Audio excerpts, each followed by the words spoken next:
بسم الله الرحمن الرحیم. باب اثبات عذاب القبر. باب د په بیان د اثبات د عذاب قبر کی.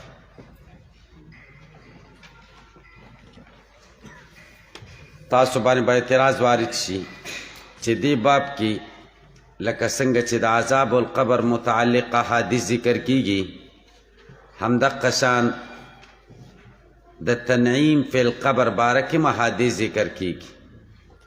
نو تخصیص په عنوان کې د عذاب القبر ولې وشو؟ دو څیزونه دي، تعذیب او تنعیم. لکه څنګه چې د تعذیب احادیث ذکر کیږي د تنعیم احادیث هم ذکر کیږي. نو صرف عذاب ولې په ذکر کولو خاص کا؟ تاسو به جواب وکئ په دې عنوان سره د عذاب نه د بچ کېدو اهمیت ته اشاره ده چې تعظیم دا دفع د مضرت ده او تنعیم دا جلب د منفعت ده او دفع د مضرت اهمه ده د جلب د منفعت نه. داسې لفظ ذکر که چې هغې کې دفع د مضرت راځي. دویم جواب به دا وکئ د عذاب القبر نه مراد د برزخ حالات دي او په دې حالاتو د عذاب اطلاق تغلیبا شوی دی. دې کې ښه حالات هم راځي بد هم راځي خو تغلیبا ته تعبیر په عذاب سره شوی دی او دا تغلیب ځکه شوی دی چې فساق او کافران د مسلمانانو په نسبت زیات دي که نه د ښو خلکو په نسبت. دویم جواب وکئ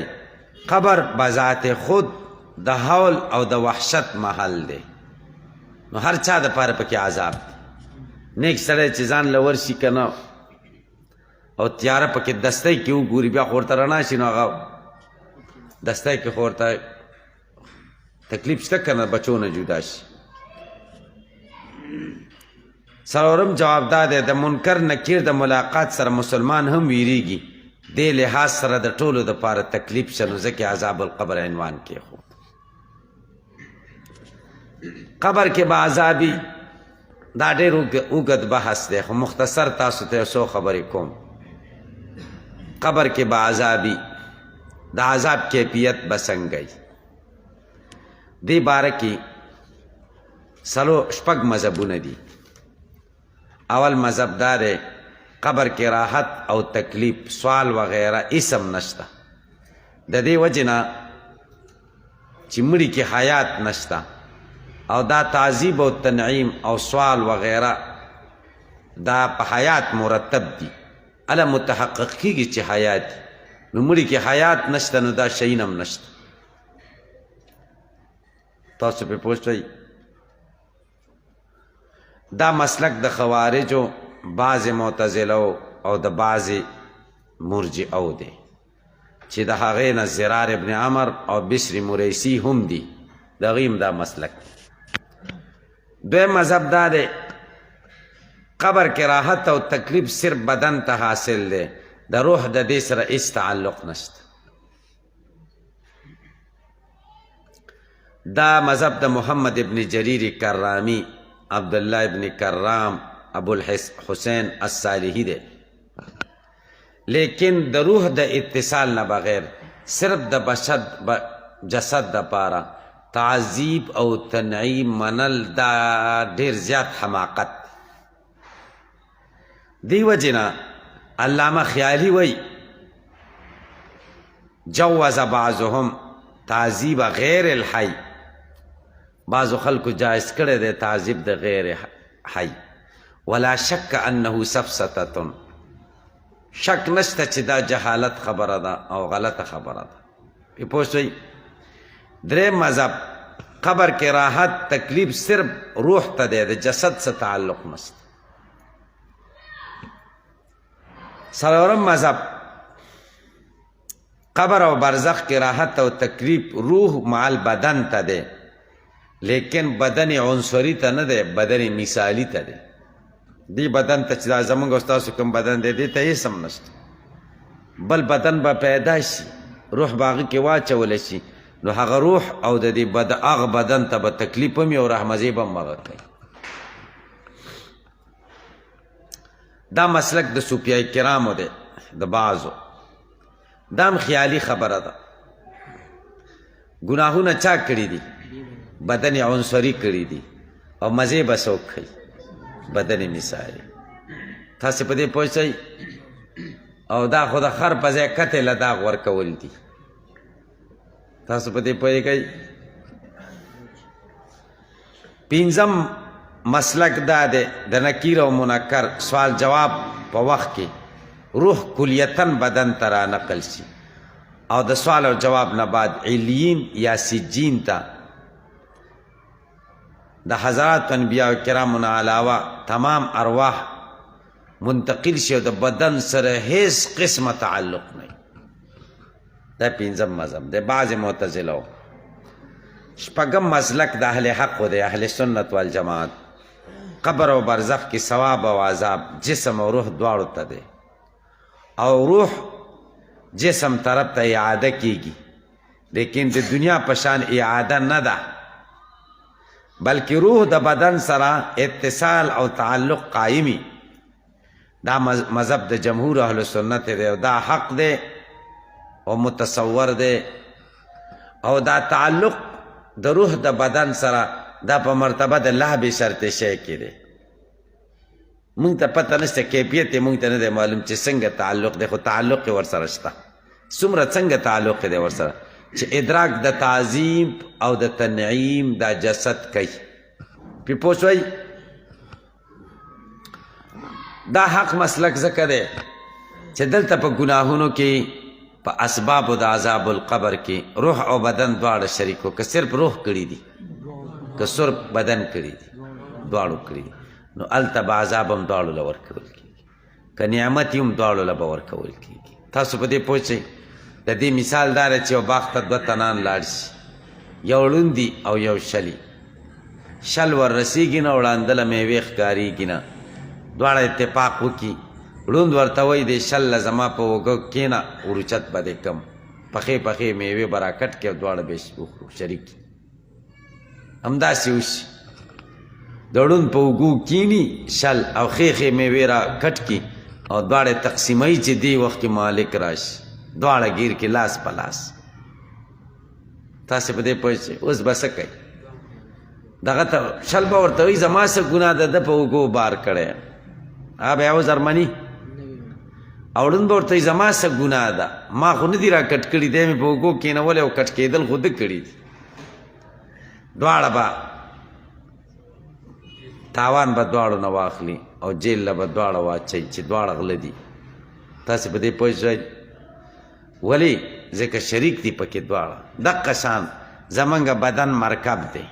او روح پې راکب دی. روح راکب دی او مزې خو دواړه کوي که نه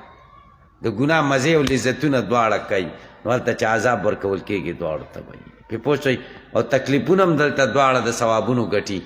نو هلته به ثوابونه هم دواړو ته ورکول کېږي. دا حق مسلک دی. د عذاب قبر متعلق یو څو شبهات خلق کوي د هغې جوابات. اوله شبهه خلق وایي کله بدن د انسان محفوظ نه وي اوبو کې ډوب شي دریاب یا اور کې وسوځي نو هغې دپاره به عذاب قبر څنګه یا هلته قبر ورته میلاو نه شي. جواب علامه نووي د مسلم په شرحه کې او حافظ ابن حجر په فتح الباری کې او ملا علی قاری په مرقات کې وایي چې د عذاب او ثواب د پاره بقا د جسم ضروری نه ده. تاسې په دې پوه شئ؟ د عذاب او ثواب د پاره بقا د جسم ضروری نه ده بلکې د خدای په علم کې موجود دی. دی به ادراک د تعذیب او د تنعیم کوي او قبر منحصر نه دی په دې باندې چې صرف همدا قضیه دی. دریاب د هغه دپاره قبر سو او د مرغانو خېټې د هغه دپاره قبر سو. دویمه شبه خلک کوي چې عذاب په قبر کې شته نو موږ یې وینو ولې نه. دا د دهریانو اعتراض دی. د دهریانو کوم چې منکرین خدا دي او دا اعتراض اوس داسې خلک کوي چې هغه ځان له مسلمانان او ښه خلک وایي هغه هم دا اعتراض کوي راځئ چې قبر را وسپړو چې څه پکې شته که نه چې ماران او لړمانان پکې شته او دا خو ښه اعتراض دی که غلط دی غلط دی تاسو به جواب وکئ چې درې عوالم دي عالمونه درې دي یو عالم دنیا یو عالم برزخ یو عالم آخرت د هر یو قانون جدا دی لکه په مخلوقاتو کې درې عالمه دي یو عالم انس دی یو عالم جن دی یو عالم ملائکه ده که ته وایې چې موږ ملایکې چې عالم دی نو موږ یې ولې نه ګورو دا احمقتوب نه دی که ته وایې جن نشته کوی نو موږ یې ولې نه ګورو هغه بېل عالم دی هغه ګوري ته کتی نشي تاسو په دې پوه شوئ سړی په کټ کې اوده دی تا سره یو ځای او هغه خوب ګوري او ډېر تکلیفونه پکې ګوري او ډېر اورونه ګوري او کله دریاب ته وغورځول شي کله کوی کې پرېوځي او چغې او سورې وایي خو ته یې نه اورې ته د مزې خوب کې ته خوب ګورې چېرته باغونو کې ګرځې چکر وهې داسې ګلان دي کله یو بوټي نه ګل راواله کله د مزو حالت کې ته او هغه ډېر تکلیفونو حالت کې دی او په یو باندې ما سر بل سړی ناست دی هلته خپله مطالعه کوي دواړو ته کله یو ته ګوري کله بل له او په یو باندې ما سر نه ښکاري اثر ضروري دی ایسا تاسو په دې خبره باندې پوه شئ که څوک وایي چې موږ یې وینو ولې نه نو د هغه مطلب دا دی چې د علم دپاره صرف مشاهده ضروري ده او اسباب د علم خو تاسو ویلی دي چې ثلاثتون که نه تاسو پې پوه شئ خبر صادق پکې دی که نه دی نو دا موږ منو ځکه منو چې خبر د صادق دی او صادق څوک دی رسول الله صلی الله علیه وسلم دی وحی په ذریعه دا موږ ته ویل شوي دي چې قبر کې عذاب شته اوس به یو سړی وایي 200 او 300 پوټه خلک کویان جوړ کوي په هغې کې نه دوزخ شته او نه پکې جنت شته نه پکې اور راوځي او نه پکې باغونه راوځي نه په دې شپږ پوټه قبر کې څنګه دوزخ او جنت راوځي دا خلک کوي که نه دا د نوې رڼا خلک نو دا خو جاهلانه سوچ دی جاهلانه خبره ده ګورئ یو مشاهده ده یو عقل دی یو وحی ده کم ځای کې چې مشاهده ختم شي د حواس علم ختم شي نو منتها د حواس وي نو هلته مبدا د چا شي عقل شي مبدا د عقل شي عقل خو زمونږ دومره شی دی ډېر نه دی که نه عقل وچلوه یو حده پورې بس هغې نه خوا بیا کار نه بس عقل دې جواب در کی که نه نو عقل چې انتها ته ورسیږي نو بیا څه شروع شي وحی شروع شي وحی بیا به د وحی معنی دلته زمونږ عقل انتها ته ورسېده چې شپږ پوټه کې جنت او دوزخ کم دی تعذیب او تنعیم پکې کم دی زمونږ عقل کار نه کوي نو دلته به زمونږ د څه منو د وحی به منو تاسو په دې پوه شئ که نه عقل خو لا روان دی کار کوي که نه ترقي کوي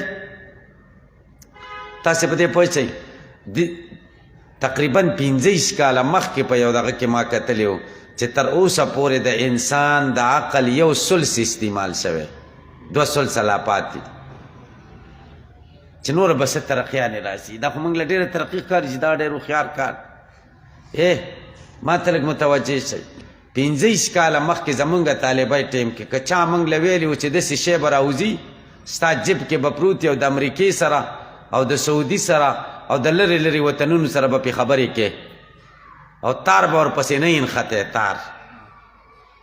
او غوږ له به نیسي او خلکو سره به خبرې کې که دا موږ له چا ویلي موږ نه منله تاسو په دې خبرو پوهېږئ او تاسو خو په داسې زمانه کې پیدا او لوی شوئ چې دا هر څه ولیدل نو دا درته بعید نه ښکاري نو منتها د عقل مبدا د وحی نو د قبر عذاب ځکه موږ منو چې دا وحی سره خبر د صادق دی که نه نو دا خلک چې څوک وایي چې موږ یې محسوسوو ولې نه نو دا انتهایی جاهلان دي بیا ورته ووایه چې محسوستیا هغه شی ته منې چې څه محسوسي نو تا کې ایمان نشته ځکه ایمان دې کم دی ته وښایه موږ له ایمان پکې ښکاري نشته بیا ورته ته خرې ځکه ستا د خر امتیاز په عقل دی ستا عقل کم دی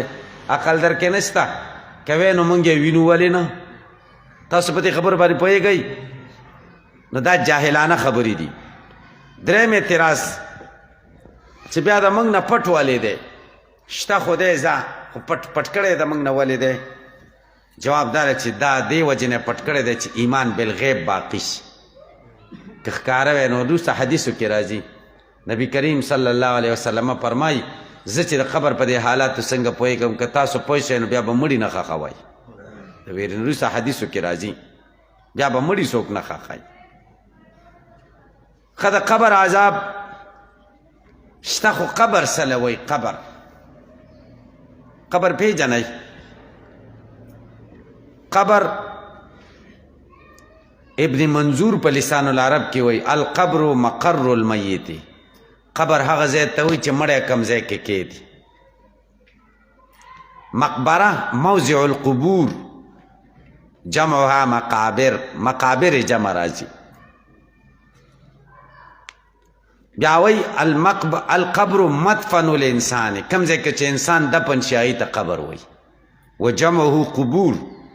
قرآن کې راځي که نه حتی زرتم المقابر کما یئس الکفار من اصحاب القبور. معجم الفاظ القرآن کې وایي القبر مقر المیت و جمعه قبور.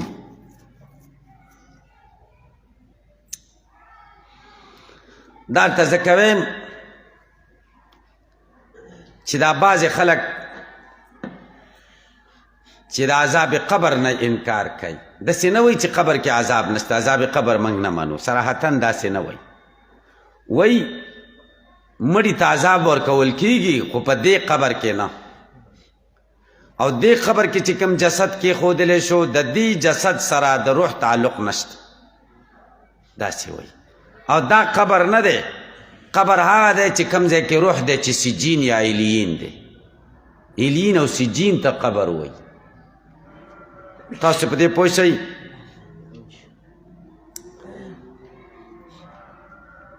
تاسو به چې دا څنګه ساده خلک دی او ناپوهه. دا دې کتابونو کې ما سره ډېرې حوالې دي دلته لیکلي دي،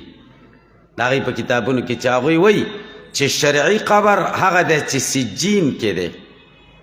د اومې ځمکې نه لاندې هغه شرعي قبر دی. او بیا وایي چې دا کنده چې کومه کې مړی کېښودلی شي قطعا دې ته قبر نه ویل کېږي قطعا دې ته قبر نه ویل کېږي. او بیا وایي قبر شرعي صرف عالم برزخ کې دی، نه دا کنده.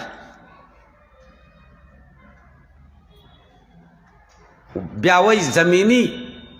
کندې ته چې څوک قبر وایي نو د نصوصو نه انکار کوي. تاسو په دې پوه شئ که نه ستئ پوه؟ تاسو ما په دې خبرو پوهېږئ که نه پوهېږئ؟ نو دا ډېر جاهلانه خبره ده، ډېره جاهلانه. پې پوه شئ؟ بیا ما کتاب کتلی دی التحقیق الانیق د کتاب نوم دی، په هغه کې لیکلي دي اشرف علي تانوي رحمه الله په کتاب حواله ورکړې چې اشرف علي تانوي رحمه الله فرمایي چې دا قبر نه دی، دا کنده خبر نه دی. هغه چې اشرف علي تانوي رحمه الله په کوم کتاب حواله ورکړې هغه کتاب ما وکتو، هغې کتاب کې داسې نه دی لیکلي. هغې کتاب کې دا لیکلي چې دا قبر د دې کندې پورې منحصر نه دی. مرغان یو بنده وخوري د مرغانو خېټه ورته قبر ده، په اوبو کې لاوشي اوبه ورته قبر دي. تاسو په دې خبره پوه شئ؟ یو دا خبره ده چې دا کنده قبر نه دی، او یو دا خبره ده چې قبر په دې کې منحصر نه دی. نو دې دواړو په منځ کې فرق شته که نشته؟ تاسو ما په دې خبره پوهېږئ که نه پوهېږئ؟ نو چې دې ته قبر نه وایي دا دومره جاهلانه خبره ده. رسول الله صلی الله علیه وسلم ته د منافقینو باره کې الله وایي ولا تقم علی قبره، د ده په قبر د دعا دپاره مه ودرېږه. نو معنا دا شو چې ولا تقم علی قبري په سجین کې مه ودرېږه. سجین ورته ښودلی که نه، د ځمکې قبر یې ورته ښود. تاسو په دې پوه شئ؟ بل نبی کریم صلی الله علیه وسلم جنت البقیع کې مقبرې ته لاړه، قبورو د صحابهو ته، قبورو د شهداو ته به ته، نو معنا علیین ته تللی و. اوس حدیثونو کې راځي چې نبی علیہ السلام پلان کې ځای ته لاړو په قبرونو را تېرېده نو بیا به موږ څنګه تعویل کوو داسې به وایو چې په سجین را تېرېده یا په علیین را تېرېده او که نه په زمینی قبر را تېرېده اصل مرض په دغه ځای کې دی مرض چې تعلق د روح د بدن عنصري سره نه مني نور دا عذاب قبر مني چې عذاب قبر شته عذاب قبر منګ منو وای او عذاب فی القبر نه مني په دې باندې پوهېږئ او چې تاسو ته چې عذاب القبر دا خو مرکب دی خدا کم مرکب دی دا مرکب اضافي دی کنه بیا دا اضافت کم دی لامی دی که منی دی که فیوی دی فیوی دی چې اضافت فیوی شي خو د عذاب القبر دی لفظ نه زموږ مسلک ثابت شي عذاب القبر څه معنا ده عذاب فی القبر په دغه قبر کې صحیح شو زمونږ او د هغوی فرق زمونږ او د هغوی فرق صرف په دغه ځای کې دی چې هغوی تعلق د روح د دې جسد سره نه مني په دې قبر کې تاسو په دې خبرو باندې پوهېږئ دې باندې ځان پوهه کړئ د عذاب قبر د اثبات دپاره قرآن حدیث نه ډېر زیات دلایل دي خو هغې ته نه ځو حدیث راځي باب کې قرآن کریم نه دا یو دلیل ته غوږ ونیسئ فرعونیانو باره کې قرآن کریم کې الله وایي څلېرویشتمه پاره کې النار یوردون علیها غدوا وعشیا اور پیش کول کېږي به دوی په دې اور باندې سبا و بیګا ورپسې څه دي ویوم تقوم الساعة ادخلوا آل فرعون اشد العذاب ګورئ غدوان و عشیان اوس سحر و ماښام مراد دی نو دا اوس سحر و ماښام خو قبر کې دی تاسو په دې پوه شئ فرعون خو قبر کې نه دی ښه خو اوسه پورې ایښی دی حضرت تانوي رحمه الله خبره چې قبر د دې کندې پورې مختص نه دی خو همدغه شوه که دویم الله تعالی قرآن کریم کې وایي ومه پاره کې والملائکة باسطوا ایدیهم اخرجوا انفسکم اليوم تجزون عذاب الهون چې روح ته وباسي ملایکې به ورته څه وایي اليوم تجزون نن به تاسو ته جزا ور درکول کېږي عذاب الهون د سپکاوي عذاب دا به نن درکول کېږي نن خدای خخېږي که قیامت خو نه دی که نه نهایستمه پاره سوره نوح کې خدای وایي مما خطیاتهم اغرقوا فادخلوا نارا نو فا د تعقیب مع الوصل دپاره اغرقوا فادخلوا نارا او دا یثبت الله الذین آمنوا بالقول الثابت فی الحیاة الدنیا و فی الآخرة دا به حدیثو کې راشي چې دا عذاب قبر باره کې نازل شوی احادیث پکې څومره دي شیخ الاسلام علامه شبیر احمد عثمانی وای او امام نووي وای احادیث په دې کې لا تحصى کثرتن دومره حدیث دي د عذاب قبر باره کې چې نشمیرل کېږي د کثرت د وجې نه دومره ډېر دي تاسو به دې حدیثو ته وګورئ چې څومره حدیث دي واه باب إثبات عذاب القبر الفصل الأول عن البراء بن عازب رضي الله عنهما عن النبي صلى الله عليه وسلم قال المسلم إذا سئل في القبر يشهد أن لا إله إلا الله وأن محمدا رسول الله صلى الله عليه وسلم فذلك قوله يثبت الله الذين آمنوا بالقول الثابت في الحياة الدنيا وفي الآخرة وفي رواية عن النبي صلى الله عليه وسلم قال يثبت الله الذين آمنوا بالقول الثابت نزلت في عذاب القبر يقال له من ربك فيقول ربي الله ونبيه محمد صلى الله عليه وسلم براء ابن عازب رضی اللہ تعالی فرمایي چې نبی کریم صلی الله علیه وسلم فرمایلی دي مسلمان چې کله دنه سوال کیږي قبر کې دی به گواهی کوي د دې خبرې چې نشته بل معبود مگر یو الله دی محمد صلی الله علیه وسلم د الله رسول فذلک قوله دا مراد د دې قول د الله تعالی دی یثبت الله الذین آمنوا کلکی الله تعالی کسان چې ایمان راوړی دی په مضبوطې وینا سره په ژوند د دنیا کې او په آخرت کې وفي روایتنا عن النبي صلی الله علیه وسلم قال يثبت الله الذين آمنوا بالقول الثابت نزلت في عذاب القبر دا نازل شوی د عذاب قبر بارک يقال له د تبوي من ربك رب دې څوک دی اختصار دی من نبیک او ما دینک تپوس نشته دی حدیث کې فيقول ربي الله ونبي محمد رب می الله دی او نبی می محمد صلی الله علیه وسلم سوال خو صرف د رب بارک او جواب کې خو زیادت تو ک نبی محمد جواب دا دی سوال کې اختصار دی اصل کې دا سه من ربک او من نبیک او یادار چې د سرور د خوشحالۍ د وجې نه به جواب کې زیادت وکړي پوه شو چې به جواب مې ورکړ نو بیا به جواب کې زیادت کوي الله. وعن انس رضي الله عنه قال قال رسول الله صلى الله عليه وسلم ان العبد اذا وضع في قبره وتولى عنه اصحابه انه لا يسمع قران عليهم اتاه ملكان فيقعدانه فيقولان ما كنت تقول في هذا الرجل لمحمد صلى الله عليه وسلم فاما المؤمن فيقول اشهد انه عبد الله ورسوله فيقال له انظر الى مقعدك من النار قد ابدلك الله به مقعدا من الجنه فيراهما جميعا. وأما المنافق والكافر فيقال له ما كنت تقول في هذا الرجل فيقول لا أدري كنت أقول ما يقول الناس فيقال له لا دريت ولا تليت ويضرب بمطارق من حديد ضربة فيصيح صيحة يسمعها من يليه غير الثقلين. انس رضی الله تعالی عنہ فرمایي چې رسول الله صلی الله علیه وسلم فرمایلی دي بنده چې کله کې خود لشي په قبر کې وتولى عنه اصحابه مرګري د دنه خلق را شاتش را روان شي انه لا يسمع یقینا د خامخا اوري قرع نعالهم کشار د پڼو دا غوي پیزار دا غي د پیزار کشار اوري دینه ګره سماع الموتى ثابتي کی دا ځان له مسله د رسته تلک مختصره ویم اتاه ملکان دو ملائکه ورته راشي فيقعدانه کینې دي فیقولان ورته وی ما كنت تقول في هذا الرجل دی سړي بارک تاسو ویلي او سوای له محمدین د محمد صلی الله علیه وسلم بارک ښا هاذا کې بسنګ اشاره سوال دی چې هاذا کې خو اشاره قریب د پاره دي چې پر پوجا خبرې له نو مسلک صحیح څه کنه چې حاضر او ناظر دی ځکه دنیا په مختلفو ځایونو کې اموات واقع کیږي په یو غنټه کې اتل زره کسان مړ کیږي او شپږ زره کسان پیدا کیږي نو دې غنټه کې اتل زره کسانو ټولو تم داسې وایي چې هاذا د دې باره کې ته څه وایي چې داسې ورته وایي دې باره کې ته څه وایي ټولو ته نږدې دی حاضر او ناظر څه کوم سوال باندې پوه شوئ تاسو به جواب وکئ چې بعضې محدثین وایي چې د نبي کریم صلی الله علیه وسلم جسد مثالي به قبر کې حاضرېږي جسد مثالي پې پوه نستئ او دا خو څه بعیده نه ده که نه اوس یو سړی دی یو ځای کې بیان کوي او تصویر په څومره ځایونو کې ښکارېږي ټولو خلکو له ښکاري که نه چې انسان داسې یو حالت جوړولی شي خدای نه شي کولی پې پوه شوئ دا خو اوس خبره خلاصه شو دویم جواب به دا وکړئ حجابات به اوچت شي د قبر نه د رسول صلی الله علیه وسلم روضې مقدسې ته به حجابات ټول اوچت شي ورته وایي ما تقول فی هذا الرجل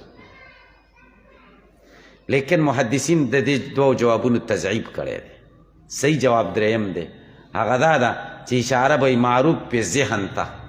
او معروف په ذهن خو قریب دی در مسلمان په زړه کې او په ذهن کې نبی کریم صلی الله علیه وسلم شته که نه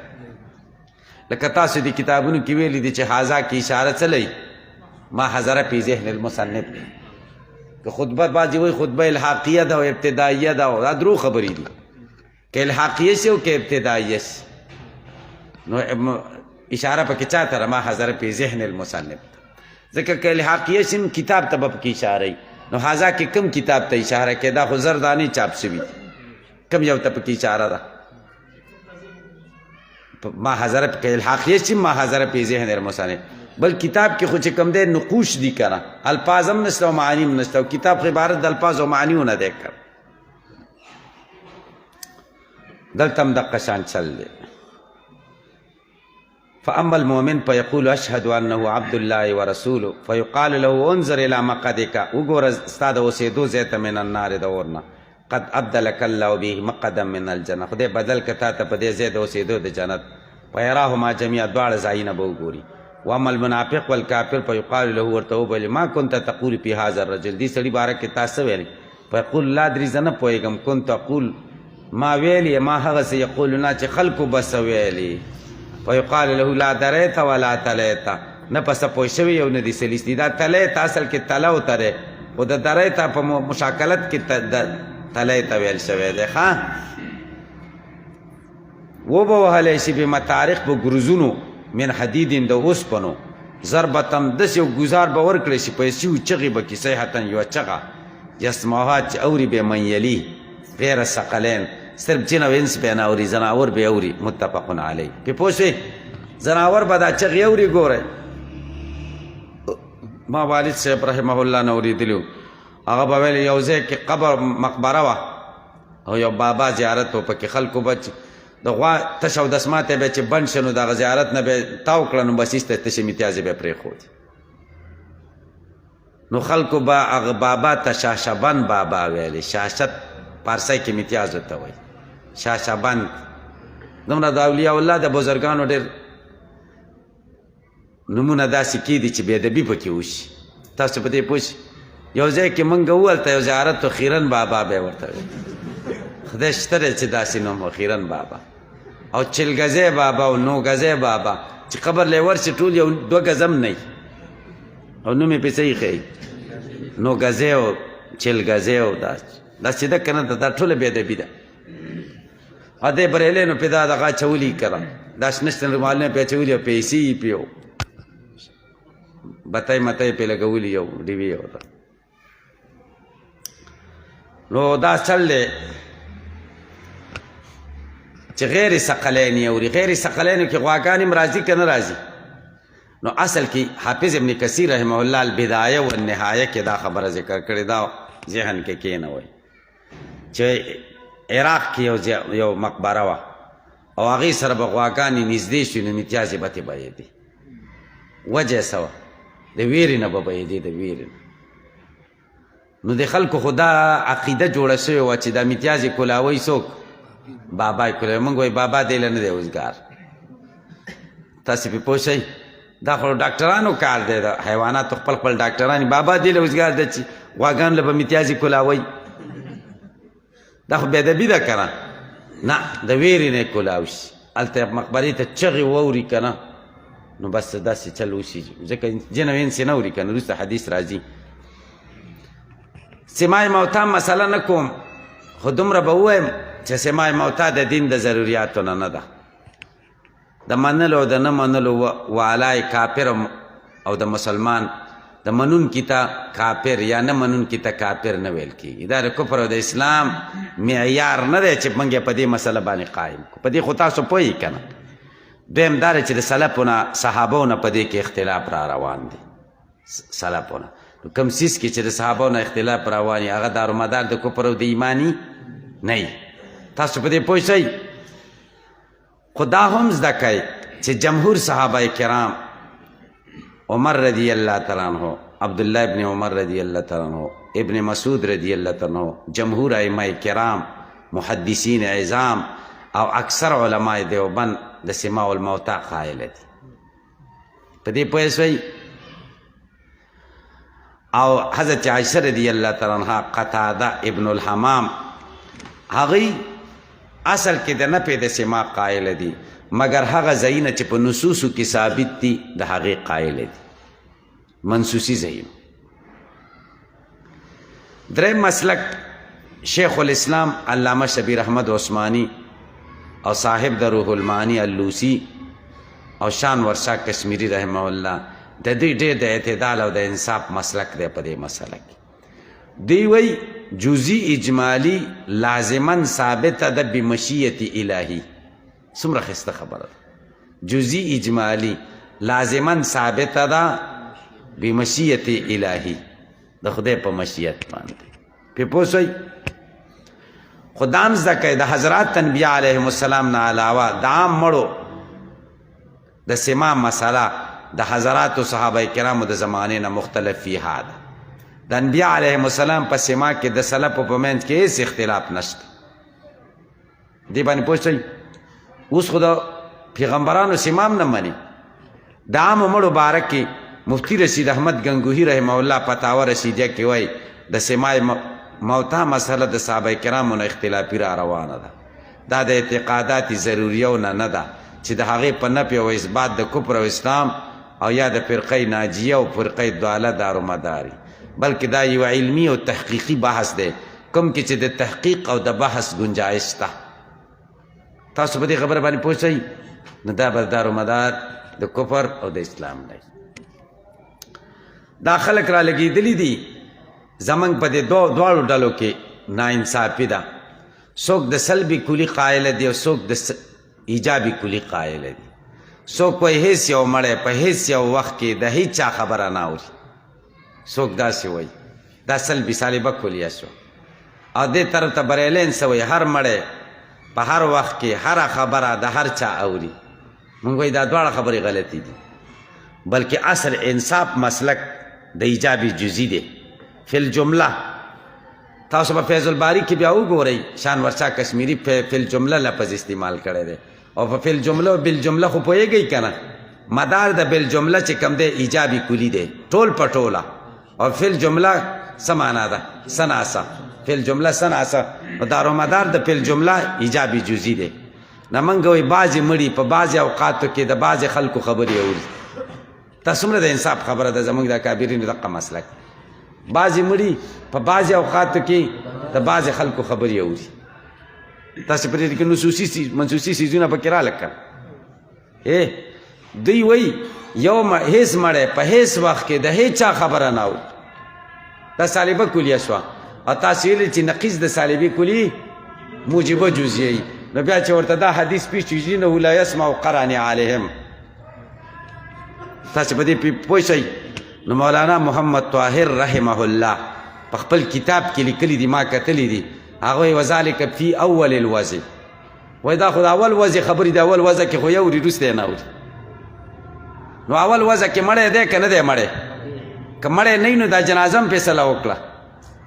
دا اسقاط پې ولې وشو مړی دی که نه نو مړي واورېده که نه ایجابي جزي شه که نه شه ایجابي جزي شو تاسو په دې پوه شئ که نه شئ پوه نو چې ایجابي جزي شه خو بس تاسو سالبه کلیه دعوه ختمه شوه که سالبه کلیه ختمیږي په ایجابي جزي هم ختمیږي او په ایجابي کلي هم ختمیږي که مونږ دا ثابته کړو چې هر مړی اوري د هر چا خبره په هر وخت کې اوري د دې سلبي کلي ختم شه او که مونږ د یو مړي قصه ثابته کړو چې دا یو مړی اوري په دې یو وخت کې اوري د دوی سلبي کلي ختم شو دعوه یې ختمه شوه که نه تاسو په دې خبرو باندې پوهیږئ کم خلک چې د نفي د سماع الموتا قایله دي نو هغوی دلیل کې قرآن کریم آیاتونه پیش کوي اول آیت د سورة النمل اتیایم آیت ده انک لا تسمع الموتا ولا تسمع الصم الدعاء اذا ولوا مدبرین دین د سورة الروم 250 آیت فانک لا تسمع الموتا ولا تسمع الصم الدعاء اذا ولوا مدبرین دین د سورة الفاتر 20 نمبر آیت وما انت بمسمع من فی القبور د سماع موتا منکرین په ظاهره د آیاتونو نه استدلال کوي او د نفي قائل دي لیکن په آیاتونو کې دا نشته چې مړي نه اوري بلکې دا پکې دي چې ته یې نشي ورورولی یعنې په آیاتونو کې نفي د اسماع ده نفي د سماع نه ده شیخ سلیم الله خان رحمه الله د مشکات په شرح نفحات التنقیح کې لیکلي دي په همدې ځای کې د آیاتونو نه اشارتن معلومیږي چې مړو کې د اورېدو صلاحیت شته خو تی به اختیار خود نشي ورورولی په دې ځای باندې پوه نسته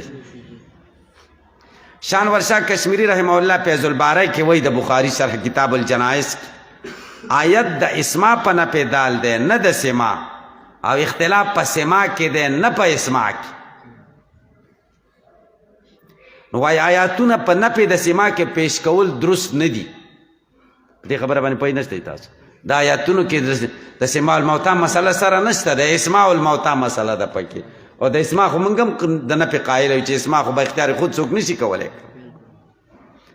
حضراتو مفسرینو د آیاتونو په تفسیر کې وایي چې آیاتونو کې نفي د سماع نافع ده یعنی نفي د هغې سماع ده چې کومه کې نفي نو مقیده شوه بقید النفع او سماع نافع مقیده ده او نفي د مقید سره خو نفي د مطلق نه راځي چې مطلق سماع ده تاسو په دې پوهیږئ حافظ ابن کثیر تفسیر ابن کثیر کې وایي لا تسمعهم شیئا ینفعهم ته نشي ورورولی هیڅ شی چې دوی ته ګټه وکړي نو کومه سماع نفع شوه سماع نافع مقیده ده که مطلقه او په نفي د مقید باندې نفي د مطلق راځي او دا ښکاره خبره ده چې د هغوی تکلیفي زندگی ختمه شوه نو هغوی ته د سماع فایده څه ده امام سیوطي رحمه الله په شعر کې وایي سماع الموتا کلام الخلق قاطبة قد صح فيها لنا الآثار بالكتب. بیا وی وآیة النفی معناها سماع هدن لا يسمعون ولا يصغون للادب. په پوه شئ خلاصه دا چې آیتونو کې د سماع نفی نه ده بلکې د انتفاع بالسماع نفی ده. علامه قرطبی د سورة الفاتر د آیت تفسیر کې وی هم بمنزلة اهل القبور فی انهم لا ينتفعون بما يسمعونه، چې دوی نفع نشي اخیستی په هغه څه چې ساوري اوري خو نفع پې نشي اخیستی. په پوه شئ دې باب کې احادیث هم ډېر زیات خو انصاف به په دې مسله کې کوئ. یوه لاره هم په تشدد سره نیول نه دي پکار چې کم خلک د سماع موتا نه انکار کوي هغوی ته بد رد ویل نه دي پکار. کم چې قایلین دي هغوی ته هم بد رد ویل نه دي پکار. او خو د دلایلو په بنیاد باندې دا یوه تحقیقي او علمي مسله ده، خو د دلایلو په بنیاد باندې د سماع الموتا د اثبات